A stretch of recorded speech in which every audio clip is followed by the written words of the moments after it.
Hello there YouTube, it's your boy B3, back with another kicking graphic novel review. Today we are talking about one of my favorite Marvel characters, the Sentry in Sentry Legacy by Jason Liu. This is the Sentry 2023 to 2024 series, all collected into one trade.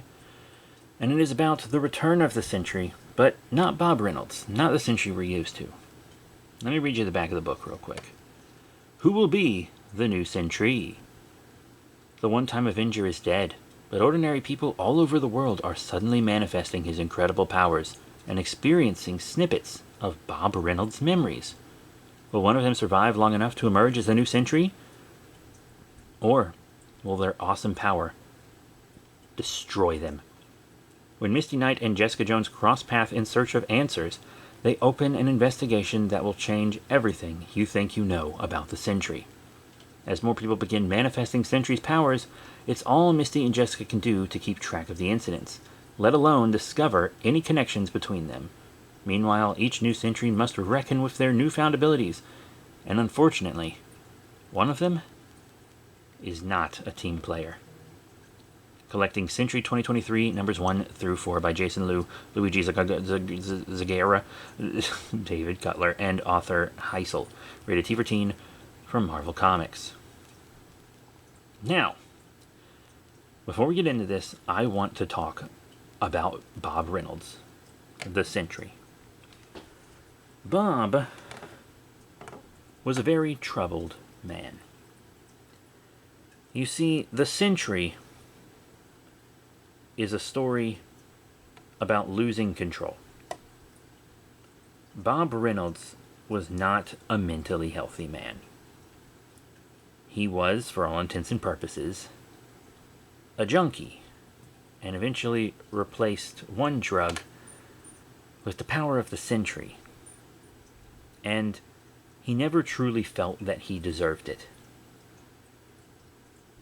And that eventually led to him creating another persona within himself, called the Void.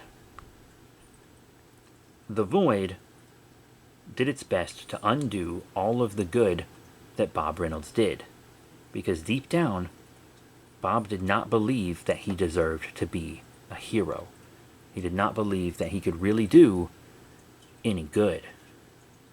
And the Void, that insecurity, did everything it could to prove those feelings true. The Sentry saves a plane, the Void sinks a boat.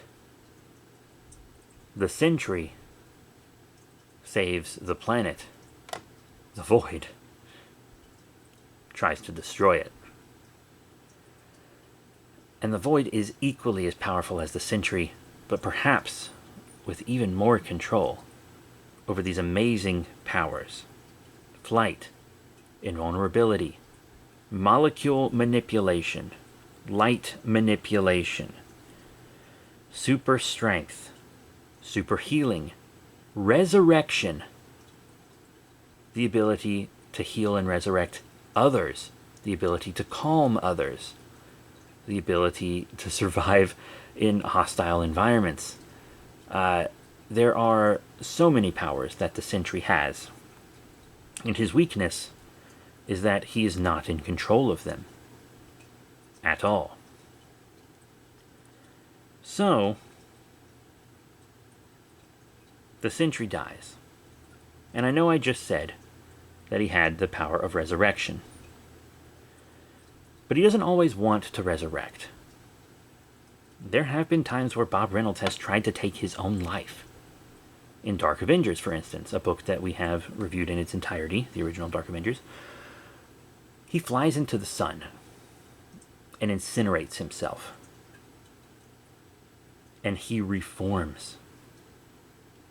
Not because he chose to, but because the Void forced him to. The Void forced him to come back when he didn't want to. Remember, the Void tries to undo really anything that Bob does. So if Bob takes his own life, the Void gives it back. Now, let's go back to a little event called King in Black, which was the culmination of the Donny Cates Venom run, which we have reviewed in its entirety, both the Venom run and the main King in Black book. Sentry flies up to meet Null. Sentry is a being of light. Null is a being of darkness. They think that the Sentry is their best bet to take him out, and who wouldn't think that, right?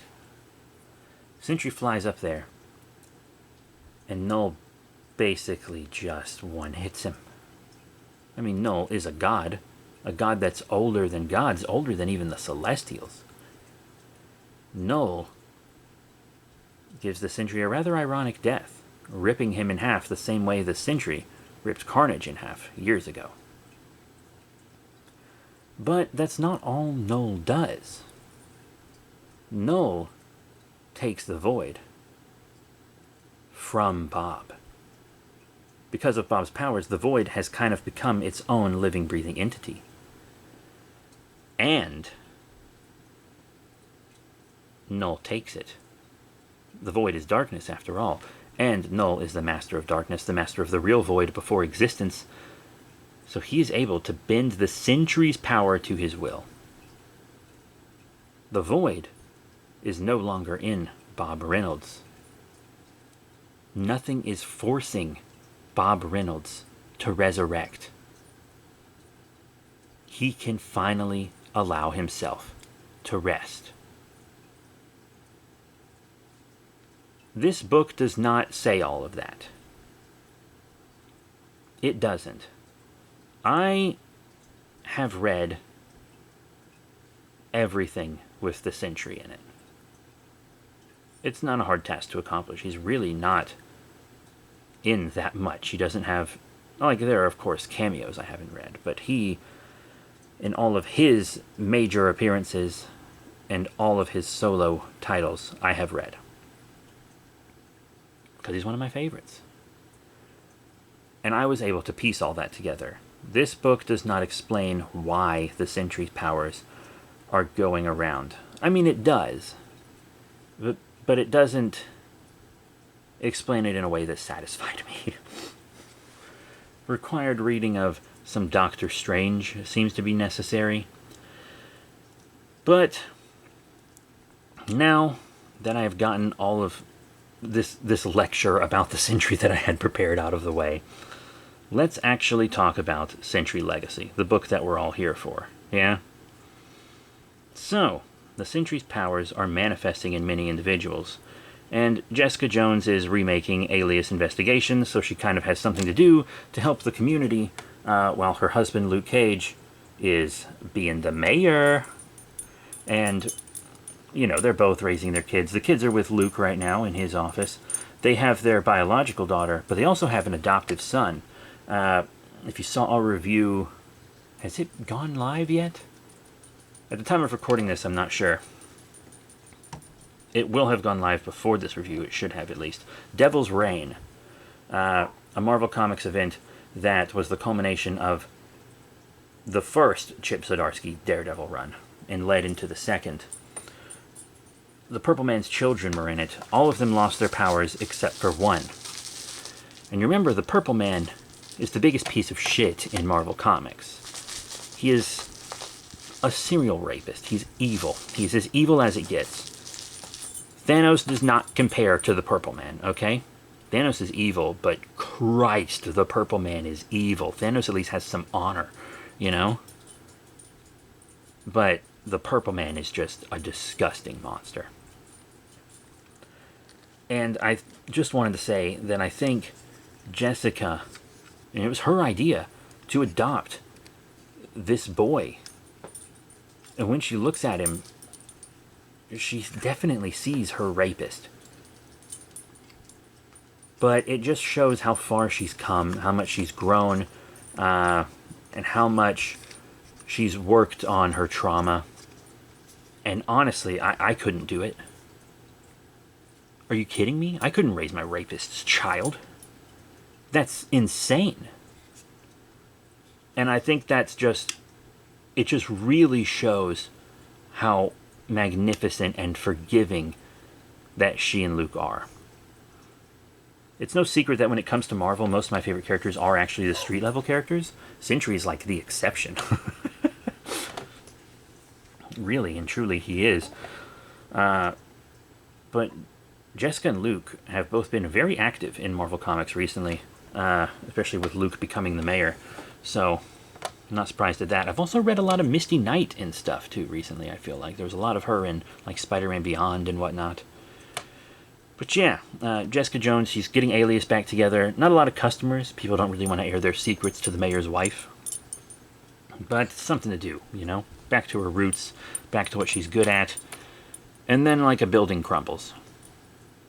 Crumbles. But nobody's hurt. Everybody seems to get out just fine. A streak of light saved them all. And Misty Knight shows up to investigate, thinking it's the Sentry. And Jessica wants to help. They butt heads a little, but eventually they get along, you know? The classic team-up rules, except they don't actually fight each other first. But, yes, this seems to be... there seems to be one person that's not accounted for. Her name is Mallory Gibbs. She is the only one who was not saved from the building. She has muscular dystrophy. She can't always control her body's movements. She's in a wheelchair. She can walk, but it's like risky. She could lose control and fall and really hurt herself at any time. So, that's that. You know, and people often don't take her seriously. Her roommate's really the only one that kind of believes in her. Most people see her disability and not her. And when she's doing an unboxing video, she suddenly manifests powers. Light-based explodey powers. And she starts having these memory flashes of the Sentry fighting Worldbreaker Hulk. She accidentally destroys the complex she's in, but she is able to save everybody at least. And she feels really guilty. So she exiles herself, with no real explanation. We also see a delivery man. He's an Inhuman.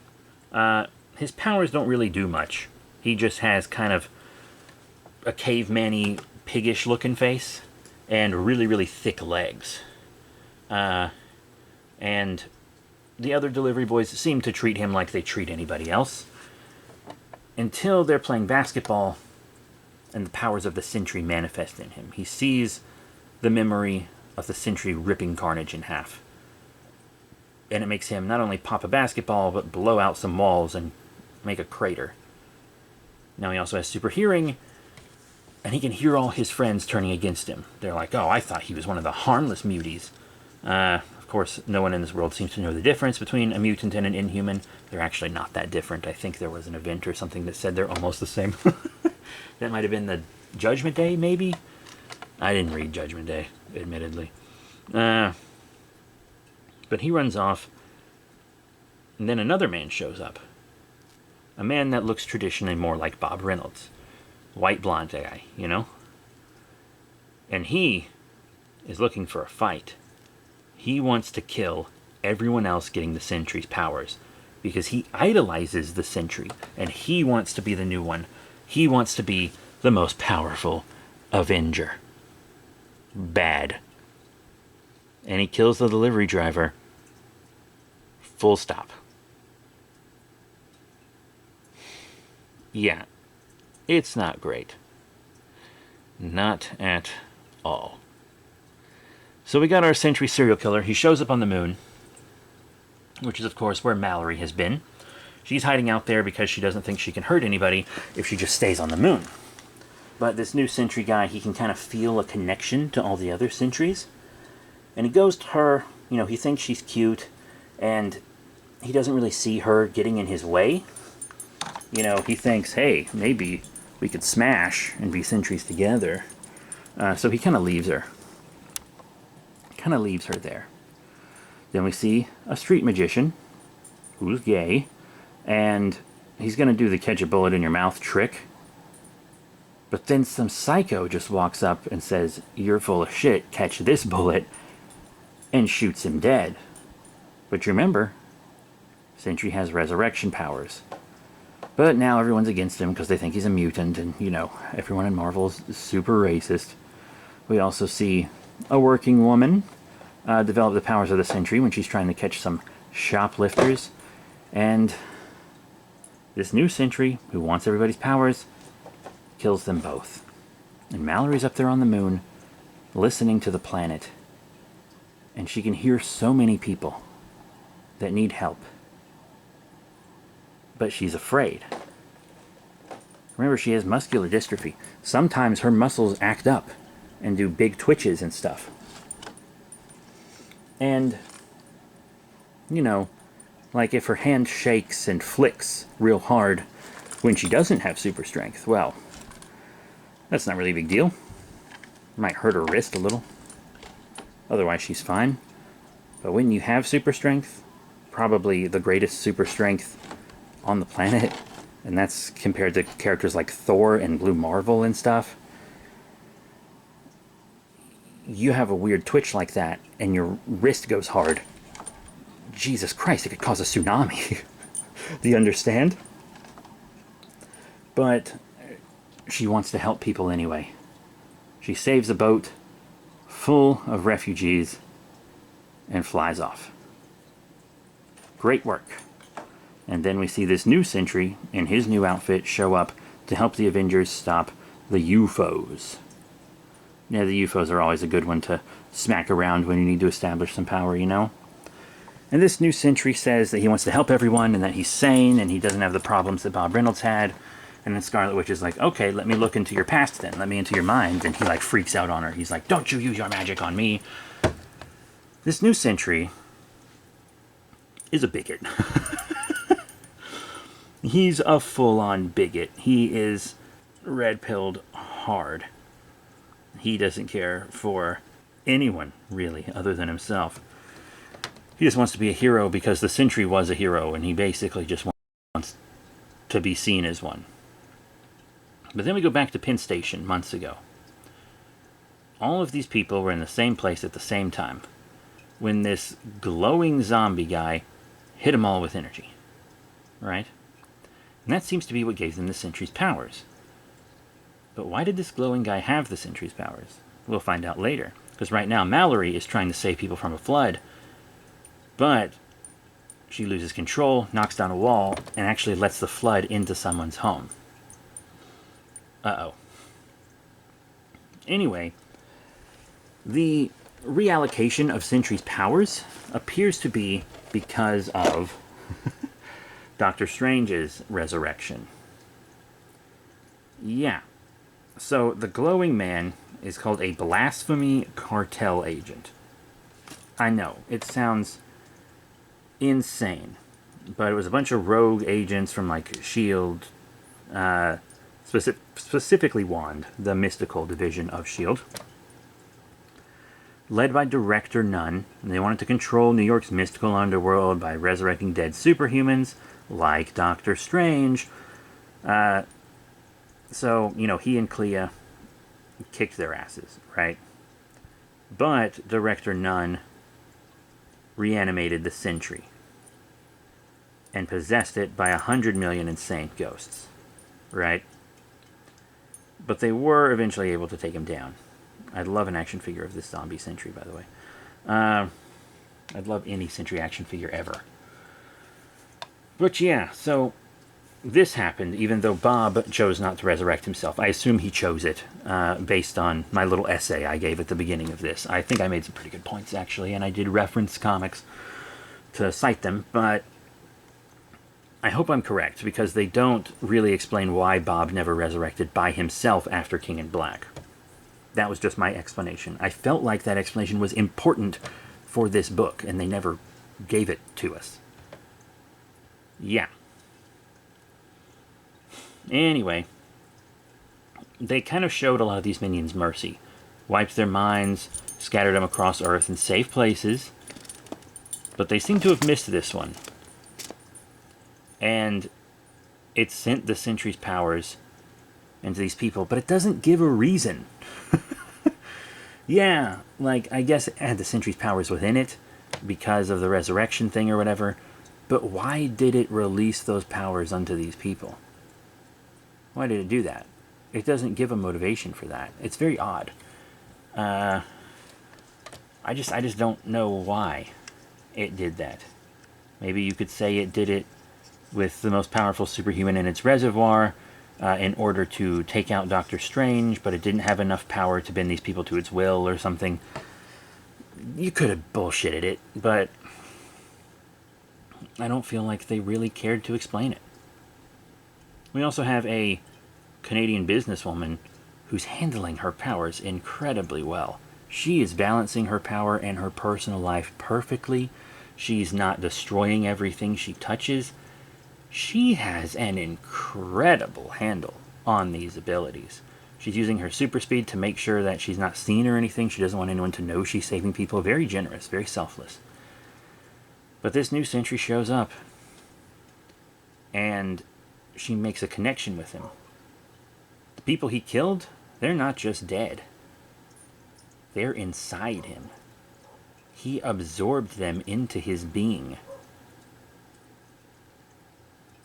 So yeah, they're kind of haunting him. But he gets their share of the power because of this. And he destroys this poor woman's home and takes her power as well. Jessica Jones and Misty Knight are able to track down Mallory. Mallory's kind of sitting on a billboard outside her parents' home. She can hear them planning her funeral, and God, she wants to go tell them that she's okay, but she's afraid that if she goes down there, she's going to destroy their home and them. She's afraid she'll kill her own parents just by, like, sneezing or twitching. And Jessica's talking to her, and it's like, I'm going to help you. I'm going to help you control it. I have super strength and stuff too. You know, I can catch your arm if it flings. And then the new Sentry shows up. And he's like, "Aw, man, Mallory, you really should have stayed on the moon. You really should have stayed on the moon." So she gets into a bit of a kerfuffle with him. Jessica's, backing her up. But this is a guy with most of the Sentry's power. But he is pretty distracted by the ghosts taunting him in his head. And then those ghosts make a connection with Mallory. And she's able to see that he killed them and absorbed them. And then they go into her. And remember, I said that the Sentry does have the power to bring other people back to life. He also has the power of molecule manipulation, and he can create life. So, she creates new bodies made of light for them, gives them all their own unique Sentry outfits, and gives herself a cool Sentry outfit. And they all fight this new would-be Sentry together. Smacking him around. They take him out. And we see that a lot of people genuinely see these new Sentries as heroes and are very thankful. But the thing is, these new Sentries, after they beat this other Sentry, they simply cannot maintain their form. She still doesn't have the complete Sentry powers. I mean, she has taken his abilities. But she doesn't know how to use these powers. She doesn't know all the powers at her disposal and everything. She's not able to save these other Sentries that were killed. But their souls are free. They can move on. And they know that their powers are safe with her. And when the authorities come and arrest the would-be Sentry, Mallory turns herself in to be held accountable for any potential damage she's done, but her parents do find her and whatnot. Now, they don't really seem to actually press charges on her or anything. All the actual destruction that she was responsible for was really accidents or defending New York from even worse destruction. And the world from even worse destruction. But it seems like Misty Knight is going to train her. But she takes on a new name. And I kind of understand that. She says, "I may have his powers, but I need to forge my own path. Call me Solaris. Where do we begin?" So, Solaris is a fine name. There's nothing wrong with it. But at least change your design if you're going to do that. She still has the Sentry's color scheme. She still has the Sentry S in her final costume that she shows. Why give a new name but keep all the aesthetics of the Sentry? The Golden God. The power of a million exploding suns. I don't understand the point of the new name. And I really don't. I know she said she needs to be her own thing, but also there's just, something just feels weird about it. Maybe it's just because I'm a Sentry fanboy. I don't know. But I do want to talk about all the people that got the Sentry's powers in this story. Most of them were people of color. One was queer, at least one. And then we also have Mallory here, who's a woman of color, mixed race, and disabled. I don't want to see anyone crying wokeness in the comments. I'll delete it and block you. I swear to God, I will. This makes sense. Do you know? It's so interesting, isn't it? Someone who doesn't have control over their own muscles gets... Sorry, that's my cat. Someone who doesn't have control over their own muscles gets super strength, and suddenly their problem is everybody else's. That is an incredibly interesting concept. Someone with muscular dystrophy having this level of power. Incredibly interesting concept. And let's not sit here and pretend that the original Sentry wasn't disabled. Dude had dissociative identity disorder, and his powers manifested it into a real being. He was suicidal. He was depressed. He was angry. He had anger issues. Bob Reynolds was not a healthy man. And yes, his elements were mental. But that's kind of the Sentry's legacy, it seems. To be the Sentry, I feel like, is to not have control. And if you're going to have a character that is in control, mentally be the Sentry, then it's her body that she needs to not have control over. I think that Solaris here is an incredibly interesting extension of the Sentry. And I'm going to be honest. I'm a huge Sentry fan. I am the biggest Sentry fan, okay? I've read stories just because I heard the Sentry was in it. And I think that it's a good thing Bob Reynolds' story is done. I think it's a good thing that he can rest, because I really didn't feel like there was much more they could do with it. I really didn't.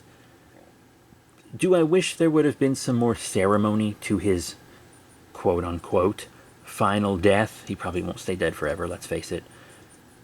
No, there wasn't much ceremony to it. It was cool in King in Black when I thought he was just going to resurrect himself sometime later, but that didn't happen. I think letting Bob Reynolds get the rest he's always wanted is good. I'm not saying self-harm is good. Do not twist my words.